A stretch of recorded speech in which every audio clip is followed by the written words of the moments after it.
Orang yang baca la ilaha illallah min qalbihi, dari kolbunya, Allah haramkan dirinya dari neraka.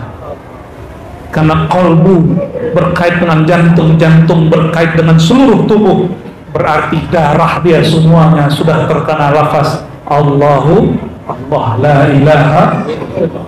Neraka mau bakar gak berani. Kenapa? Karena darahnya bau kalimah la ilaha illallah. Seandainya malaikat azab bawa dia masuk neraka, itu neraka api nggak bisa bakar, malah menyusahkan malaikat di neraka. Dan itu ada Pak nanti. Kalau Bapak Ibu ini nggak percaya masuk neraka duluan ya. Insya Allah nanti itu terjadi ya. Nanti orang kalau nggak percaya, akan ada 1-2 hamba Allah yang disiksa. Api setiap kali mendekat, apinya padam. Api setiap kali membakar, apinya padam.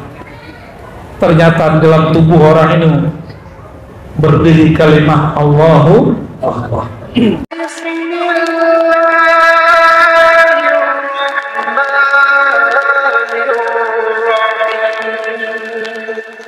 Salawat dan salam kepada penghulu alam semesta, Nabi Muhammad sallallahu alaihi wasallam. Beliau itulah yang karenanya alam semesta ada. Karena beliau Sayyidina Adam dicipta. Oleh karena itu kita perlu berterima kasih kepada beliau, karena beliaulah kita ada. Nikmat besar ini yang tak terhingga adalah menjadi umat Nabi Muhammad SAW. Dalam hadis Imam Tabarani dan Hakim At-Tirmizi disebutkan ada 12 orang, 12 nabi berdoa ingin menjadi umat Nabi Muhammad SAW. Yang hadir ini pernah nggak berdoa begitu dulu? Nggak tahu ya? Ada yang ingat nggak? Di alam dulu, di alam kapan gitu, berdoa menjadi umat Nabi Muhammad SAW? Nggak ada. Kalau kita diberi nikmat menjadi umat beliau, maka syukur ini tidaklah terhingga. Semoga kita menjadi hamba-hamba yang bersyukur berterima kasih.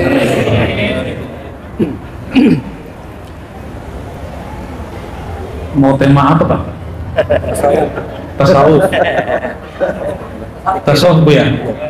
Ini yang jago Bu ya ini. Pak Wakil Bupati udah takut kalau ngaji tasawuf nanti aneh-aneh. Yang sehari-hari aja lah. Inilah yang perlu kita luruskan. Sehari-hari itu ternyata kita sudah bertasawuf. Jadi kita sudah bertasawuf bahkan setiap hari. Kalau bangun tidur baca doa apa? Ilahi, bukan bismika, bukan bismika Allahumma ya. Bangun tidur baca apa? Alhamdulillahi ahyana ba'dama amatana. Itu tasawuf pertama itu. Segala puji bagi Allah, terima kasih ya Allah yang telah membangunkanku dari kematianku. Setelah aku dimatikan, aku dihidupkan kembali. Dalam tasawuf ada namanya mati sebelum mati. Tiap malam kita begitu. Jadi nggak usah khawatir kalau ngaji tasawuf. Tasawuf itu nggak berat. Saya ngaji tasawuf dari umur 11 tahun Pak. Sampai sekarang nggak gila.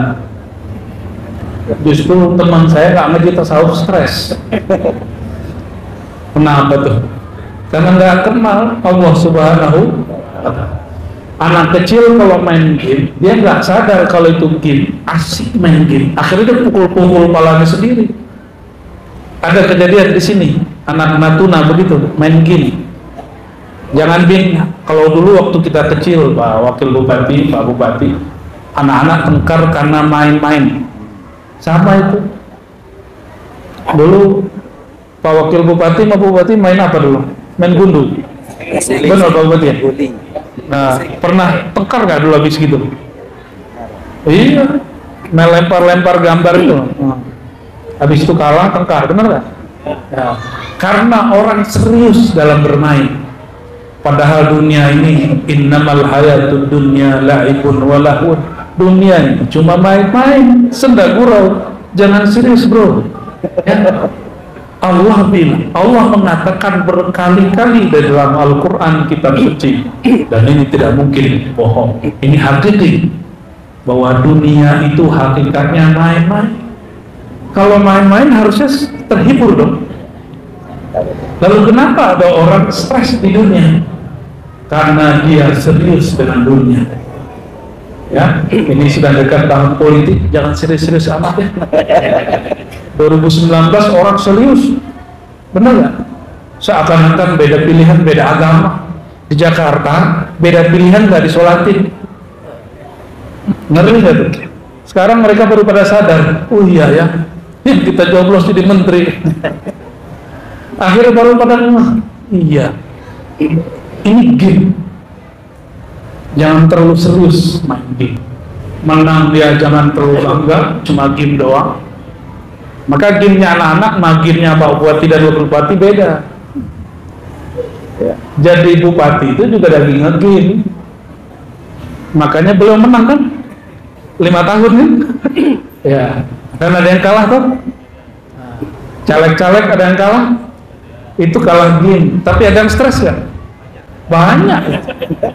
Ini survei real. Setiap kali selesai pemilu, itu rumah sakit jiwa ramai Pak. Ramai. Kenapa? Karena orang terus serius main game. Ya, kita doakan yang sedang main game ini, gamenya serius ini, karena banyak butuh duit. Anak-anak sekarang kalau main game butuh duit loh Pak, minta top up. Ada tahu nggak top up? Waduh, anak saya kalau main game minta top up nih. Kita nggak ngerti top up apaan. Biasanya kami top up tuh kalau mau masuk tol, ada kartu kita isi dulu, top up. Ternyata gamenya anak-anak ini sekarang pakai top up. Bapak Ibu, saudara-saudariku yang bukan Allah, dunia ini main.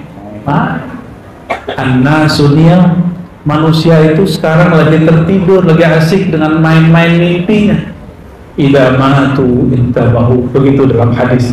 Kalau mereka benar-benar sudah berpisah dari badan ini, baru mereka sadar. Intabahu, baru mereka sadar.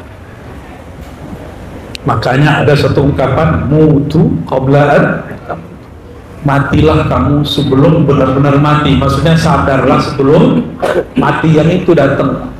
Sadar kalau ini game paling hebat yang Allah buat di alam semesta, bernama dunia. Dan inilah mulai dari game berumah tangga, game di sekolah, di tempat bekerja, sampai game berpolitik. Semoga Allah membuka mata hati kita semua. Kalau pagi-pagi ini, apa kata orang tua kepada anak? Bangun tidur, apa kata orang tua? Sholat nah, gitu ya. Sholat nah. Kalau sholat itu makanan rohani Pak. Habis sholat disuruh mandi atau makan. Makan itu untuk jasmani. Kalau saya makan bumbunya tidak dikasih, sarapannya enak gak? Gimana Bang? Maukah makan sesuatu yang tidak dibumbui? Enggak ya? Nasi putih aja. Atau orang sini kalau yang paling suka buat apa? Kuah sop. Ya, tapi tidak ada garamnya, mau gak? Kalau bertahun-tahun berumah tangga, istri tidak bisa masak sup, tapi juga tidak ada yang bantu masak, betah nggak makan begitu? Nggak betah ya. Tapi kok ada ya orang betah sholat tanpa bumbu? Ya, kok betah sholat nggak ada bumbunya? Sholat itu makanan rohani. Apa bumbunya? Bumbunya sholat supaya nikmat apa? Apa bumbu sholat? Kelezatan berbicara, menatap Allah Subhanahu wa ta'ala. Kita sebut khusyuk. Kok ada orang bertahun-tahun betah sarapan sholat tapi nggak nikmat. Kalau tadi ada orang sarapan setiap hari selama 40 tahun nggak nikmat, kita sebut orang itu apa? TOLOL. Ya, tol. Kalau bahasa Arabnya jahilun. Betapa jahilnya manusia, dia biarkan dirinya sholat tapi tidak menikmati rasa sholatnya. Mau nggak setiap hari menghormati sesuatu yang kita nggak kenal? Kita nggak kenal sama dia. Atau mungkinkah terjadi orang hormat kepada sesuatu yang dia tidak kenal? Nggak mungkin. Maka kebanyakan orang hari ini sujud dan ruku itu cuma menghormati guru dan ayahnya, karena kebiasaan dari kecilnya, bukan karena dia kenal kepada yang nyuruh dia sujud dan ruku.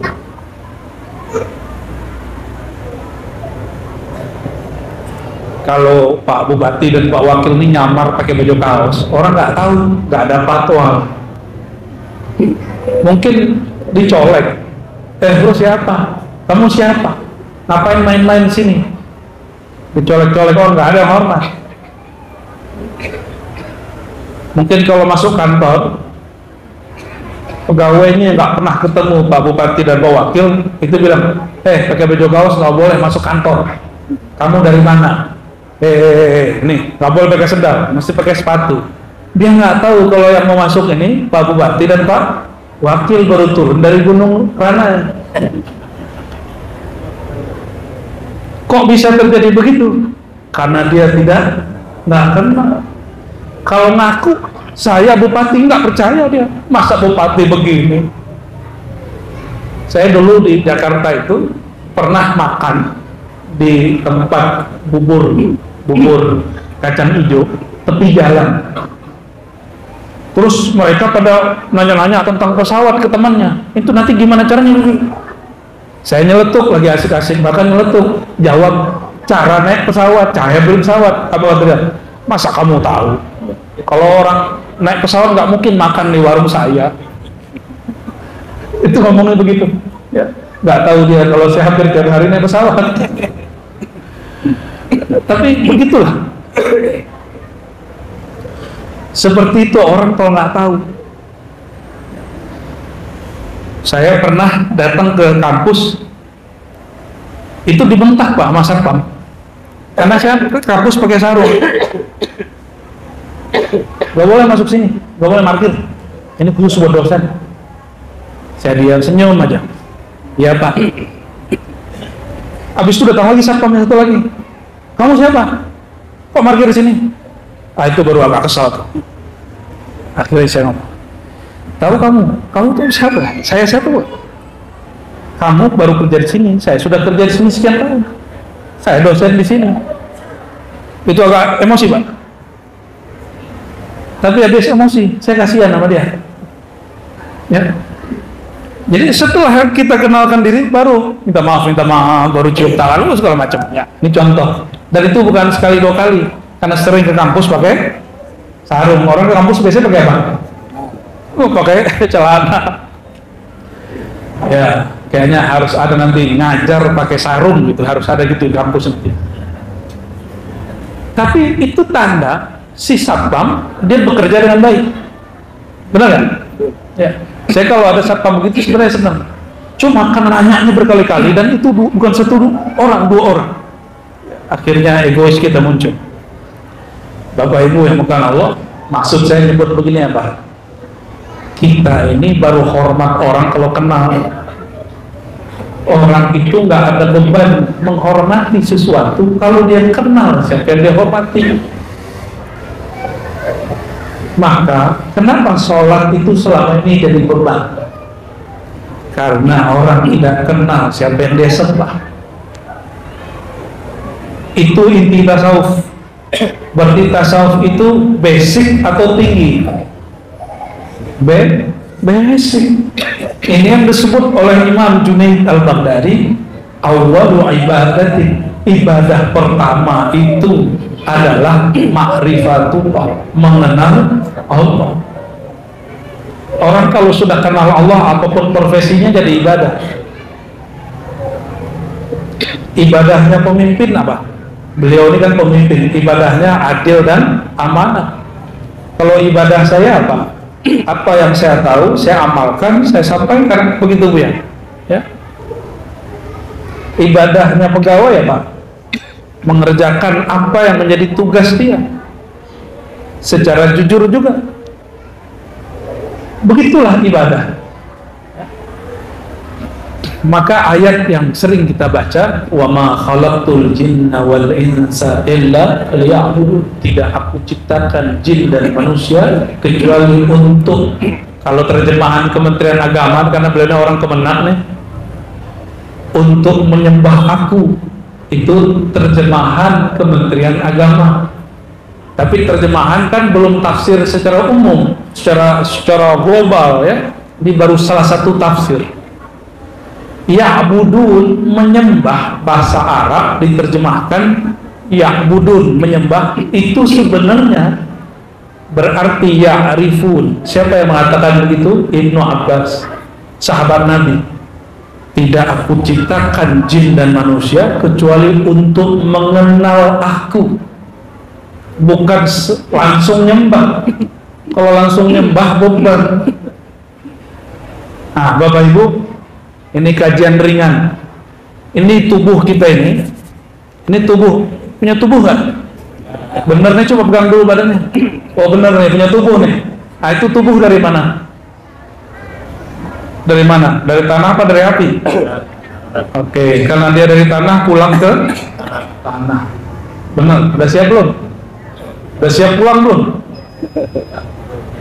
Karena dia dari tanah, dia pulang ke tanah.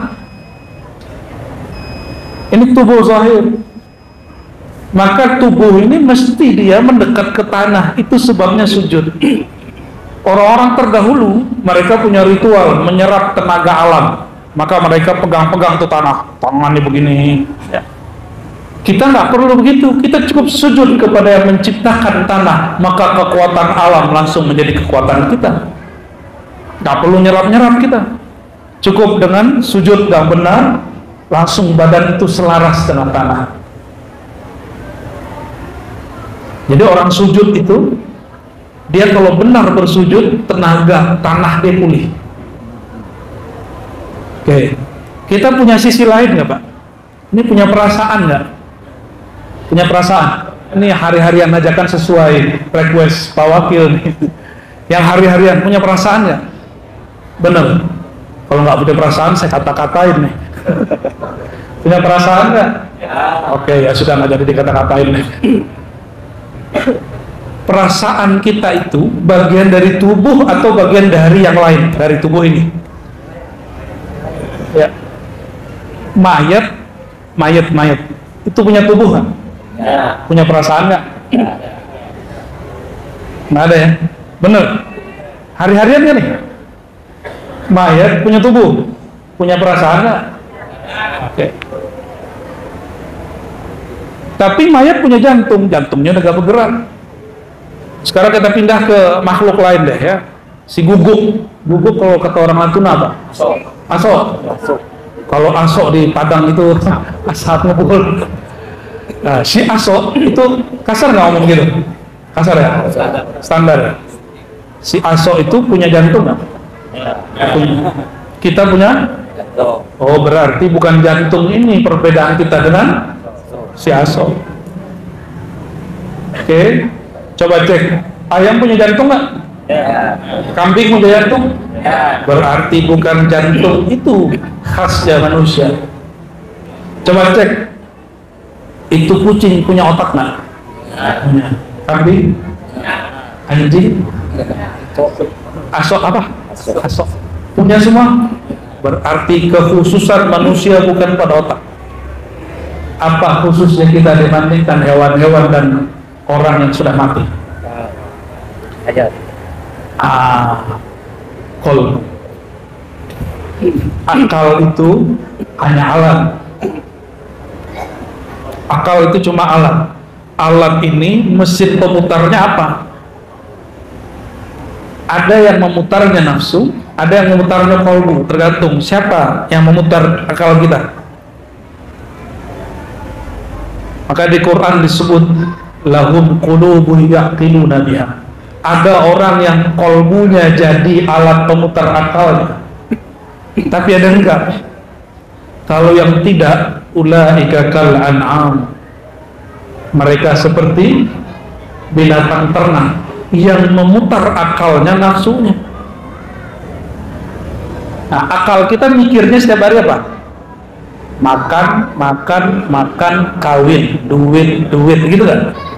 Kalau begitu ya sama deh. Hah? Bener, hidup untuk makan atau makan untuk hidup? Makan untuk hidup atau hidup untuk makan? Yang hidup untuk makan itu binatang ternak. Kalau makan untuk hidup, itu lain. Itu baru manusia. Tapi hari ini banyak orang ngomong begini, yang penting setiap hari bisa makan, Pak. Berarti hidup dia untuk makan. Jangan mau naik kelas. Orang kalau cuma hidup untuk makan, maka dia siap menjadi hidungnya dicolok, nanti patuh kepada tuannya, walaupun yang dikerjakan tidak benar. Mau begitu? Ya. Tapi kalau kolbunya yang mengendalikan dia, kolbu dia yang membuat dia bisa berpikir, kolbu itu hanya menatap kepada Allah. Setiap sholat baca wajah tuh nggak? Ini hari-hari ya, wajah tuh. Aku hadapkan wajahku kepada pencipta langit dan bumi. Itu yang menghadap siapa? Tubuh ini atau kolbu? Benar. Sudah terasa belum? Sudah terasa belum? Coba berani nggak ngadep mama Pak Bupati, Pak Wakil, tapi pakaiannya nggak sopan kalau di kantor? Berani nggak? Nggak berani. Kita mah guru SD itu nggak berani. Mesti pakai sepatu rapi, pakai baju rapi, mau ngadap. Karena yang ditatapnya adalah baju. Allah yang ditatapnya apa? Allah nggak natap baju. Baju itu hukum syariat. Yang ditatap Allah itu qalbu. Ya, hadisnya sahih itu. Innallaha yanzuru ila qulubikum. Allah jika menatap ke dalam qalbu. Masih ingat dulu kalau orang dulu itu mau ketemu kekasihnya, apa namanya Pak Wakil? Mau ketemu ngapel. Gak ada bahasa lain. Mandoy. Oke, bahasa sini ya. Katanya Melayu sini lebih unik ya. Mendiai. Waduh. Apabila Bapak ini puan ini mau mendiai. Karena yang ditatap itu wajahnya dibersihkan, benar nggak? Kalau ibu-ibu wajahnya dicat dulu pakai dibedak. Kalau bapak-bapak ini kumisnya dibersihkan. Jika si Yayan nggak suka sama bulu-bulu, semua bulunya dicukur. Kayaknya istrinya begitu nih. Saya ini awal-awal punya jenggot, kata istri, kamu kayak kambing. Terus kenapa kamu nikah dengan yang kayak kambing? Lama-lama saya potong lah. Apa kata dia? Kok kamu lebih muda dari aku? Akhirnya sekarang kalau nggak punya jenggot, istri yang ingatin. Alhamdulillah. Maka mudahan dikit Pak. Kalau kita mau ketemu kekasih, karena dia menatap muka, tubuh, pakaian, maka kita bagus-baguskan wajah, bagus-baguskan pakaian. Kalau orang dulu nggak penting pakai kartu. Sekarang dulu itu biasanya dompetnya tebal-tebal ya. Biasanya diisi apa sih tebal itu? Benar, masih ingat ya? Nah, ini Pak Wakil Bupati masih ingat ini ya. Pengalaman nih.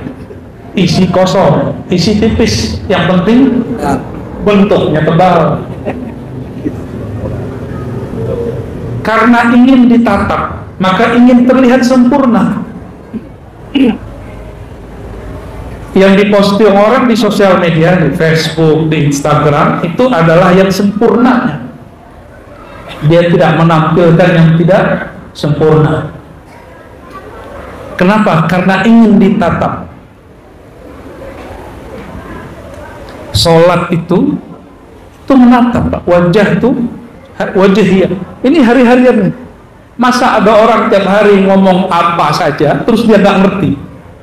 Kira-kira kalau ada orang bicara sesuatu tiap hari yang dia nggak ngerti, itu orang apa namanya? Orang gila. Jadi yang gila itu yang belajar tasawuf atau yang nggak belajar tasawuf? Kalau belajar tasawuf nggak mesti bisa bahasa Arab, karena Allah bisa semua bahasa. Cukup yang mampu bahasa Arab, yang santri, yang ulama, yang kiai. Kami yang dari pesantren perlu bahasa Arab, karena tugas kami membaca kitab-kitab suci. Betul Bu ya?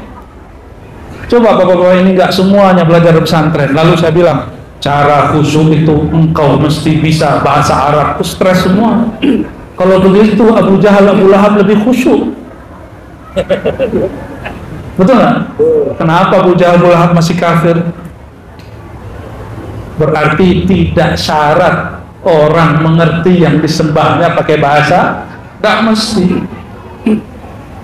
Allah yang menciptakan bahasa, termasuk bahasa orang Natuna, yang bahasanya sampai sekarang saya belum paham-paham juga. Ya maklum, belum sehari sampai di sini. Tapi bahasa kolbu sama semua.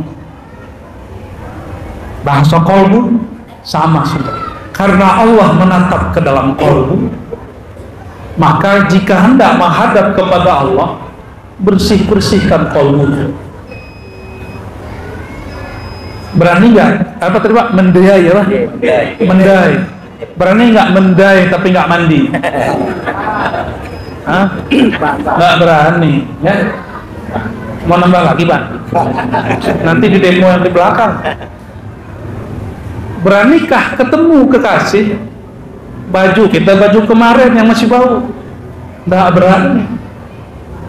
Beranikah handphone kita dibuka kekasih, di dalamnya ada foto yang lain?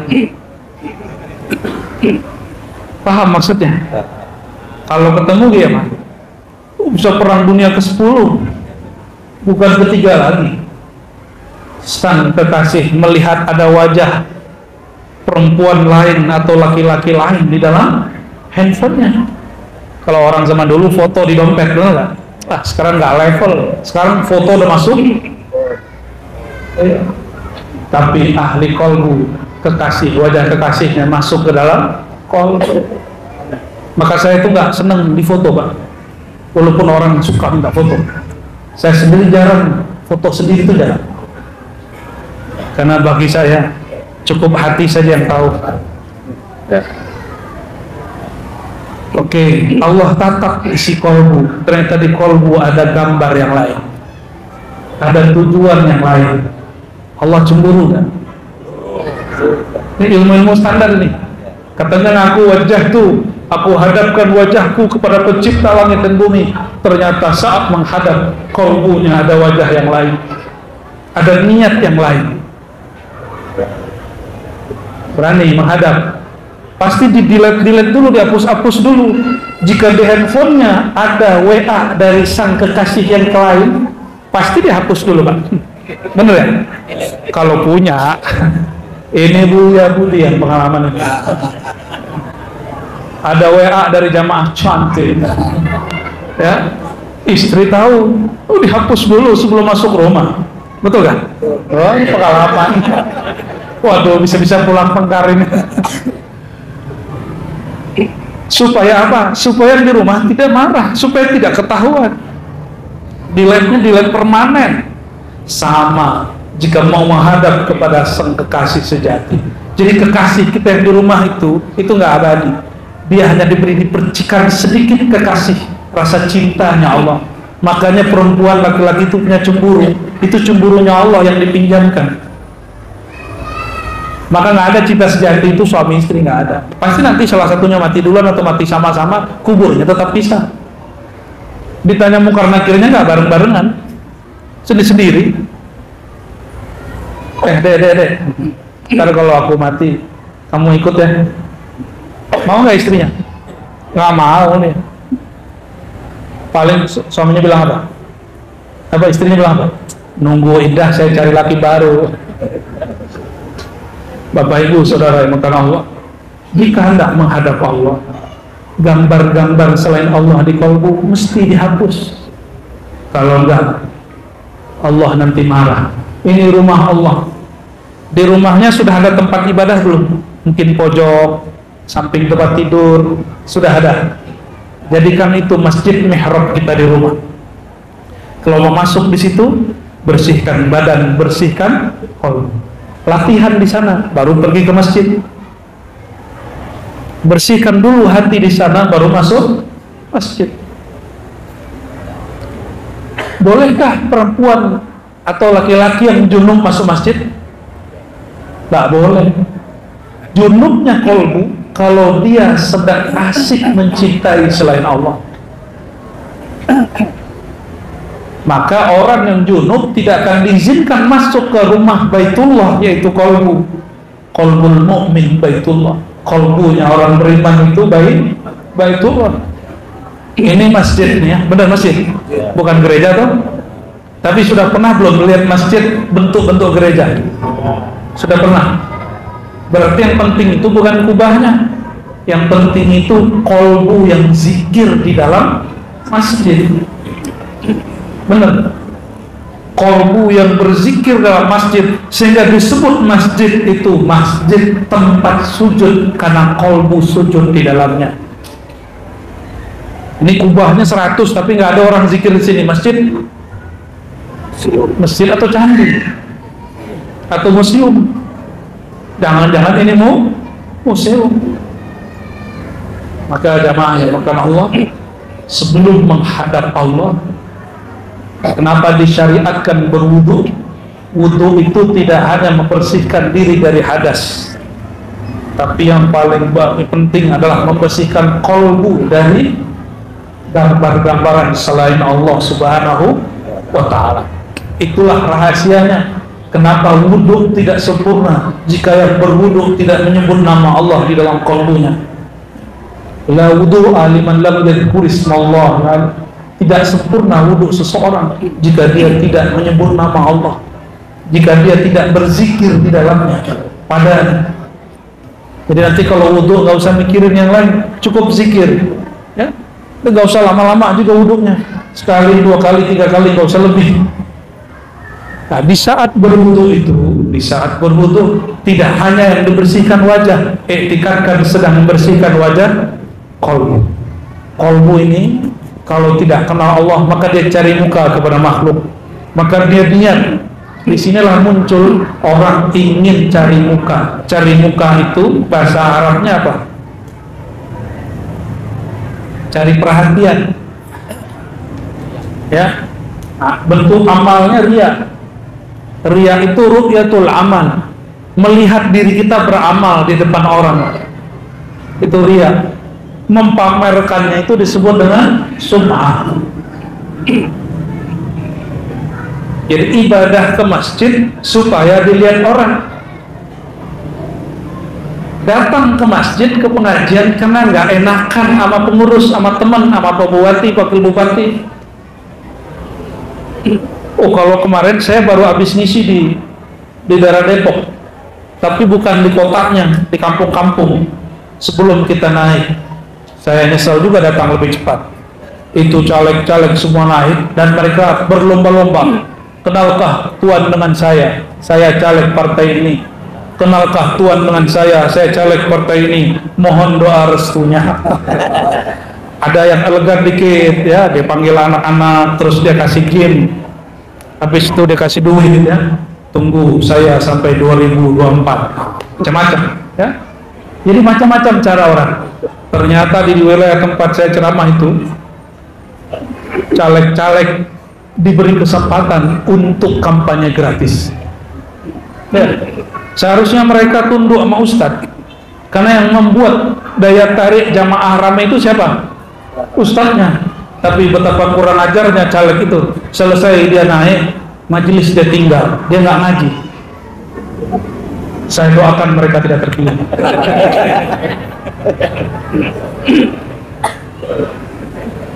Kok jadi begitu ya? Begitu orang hari ini Pak, cari muka. Kalau bahasa kitanya pencitraan. Pencitraan itu boleh, karena Sayyidina Adam itu citranya Tuhan. Allah mengenalkan salah satu keindahannya melalui Sayyidina Adam. Bahkan Sayyidina Muhammad itu adalah mazhar wujudillah, adalah cara Allah mengenalkan dirinya kepada alam itu lewat Nabi Muhammad SAW. Kita ini nggak ada yang melihat Allah toh? Nggak ada. Ada yang pernah lihat Allah nggak di dunia ini? Kan nggak ada. Ada yang aku lihat Allah, saya tanya, emang yang kamu lihat kayak gimana? Kamu pejam mata, Rozi, rasakan ada warna hitam. Saya pejamlah mata, betul gelap. Apa kata dia? Itulah Tuhan. Ngeri itu Pak Wakil. Nggak tahu dia ngaji di mana lah ini orang ini. Ya. Kok mengatakan Tuhan itu hitam?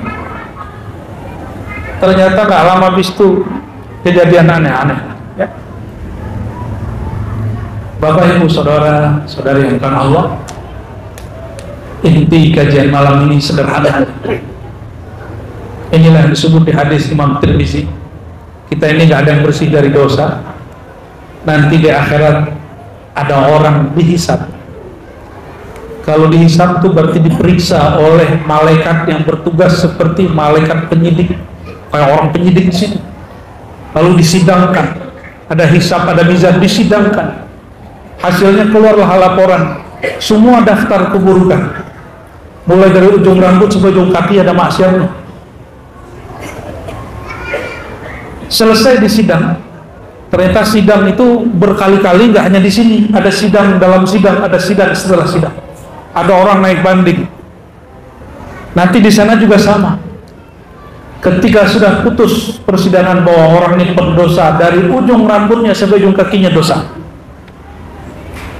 maka malaikat azab tarik dia. Hadis Imam Tirmizi, ditariklah dia.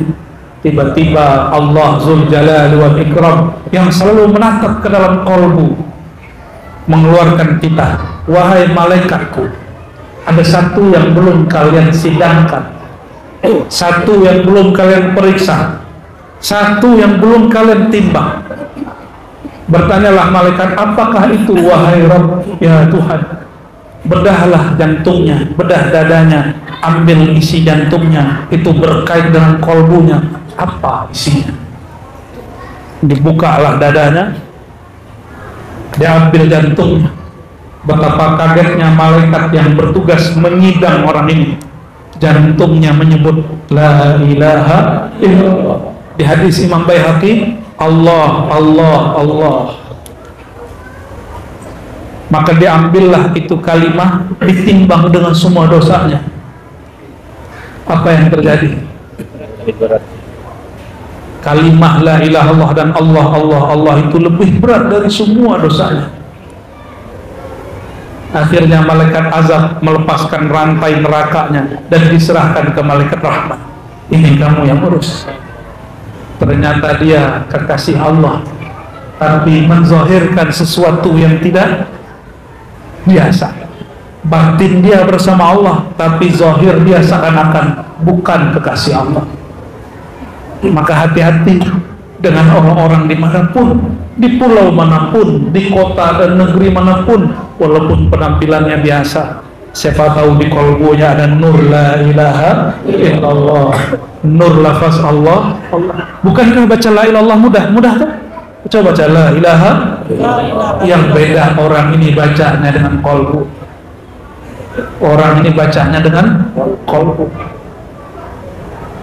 Itu yang disebut di hadis Imam Bukhari, orang yang baca la ilaha illallah min qalbihi, dari kolbunya Allah haramkan dirinya dari neraka. Karena kolbu berkait dengan jantung, jantung berkait dengan seluruh tubuh, berarti darah dia semuanya sudah terkena lafaz Allahu Allah, la ilaha. Neraka mau bakar gak berani. Kenapa? karena darahnya bau kalimah la ilaha illallah. Seandainya malaikat azab bawa dia masuk neraka, itu neraka api nggak bisa bakar, malah menyusahkan malaikat di neraka. Dan itu ada Pak nanti, kalau Bapak Ibu ini nggak percaya masuk neraka duluan ya. Insya Allah nanti itu terjadi ya. Nanti orang kalau nggak percaya, akan ada 1-2 hamba Allah yang disiksa api setiap kali mendekat, apinya padam. Api setiap kali membakar, apinya padam. Ternyata dalam tubuh orang ini berdiri kalimah Allahu Akbar. Bapak Ibu yang bukan Allah, inilah oleh-oleh pada malam ini. Mari pelajari cara membaca nama Allah di dalam Allah. Di sini banyak guru-guru, kiai-kiai yang mereka punya sanad keilmuan zikir tentang ini, ambil dari mereka ya. Kalau saya jauh-jauh ke Jakarta, ke Padang ya, cari dari orang yang ahli di dekat sini supaya tidak susah-susah berguru ya. Adapun kajian-kajian yang ada di YouTube itu cukup sebagai motivasi, ilmunya ambil dari ahlinya, dan tidak ada pulau kecuali ada ahli zikir di situ. Tiada negeri kecuali ada wali Allah di situ. Saya yakin itu hakul yakin. Barangkali itu Pak Bupati, Pak Wakil, jamaah semua, semoga sedikit oleh-oleh kolbu ini bisa membuat kita semangat untuk mengenal Allah SWT. Amin ya rabbal alamin. Wassallallahu ala sayyidina Muhammad. Subhanakallahumma wa bihamdika asyhadu an la ilaha illa anta astaghfiruka wa atubu ilaik. Assalamualaikum warahmatullahi wabarakatuh.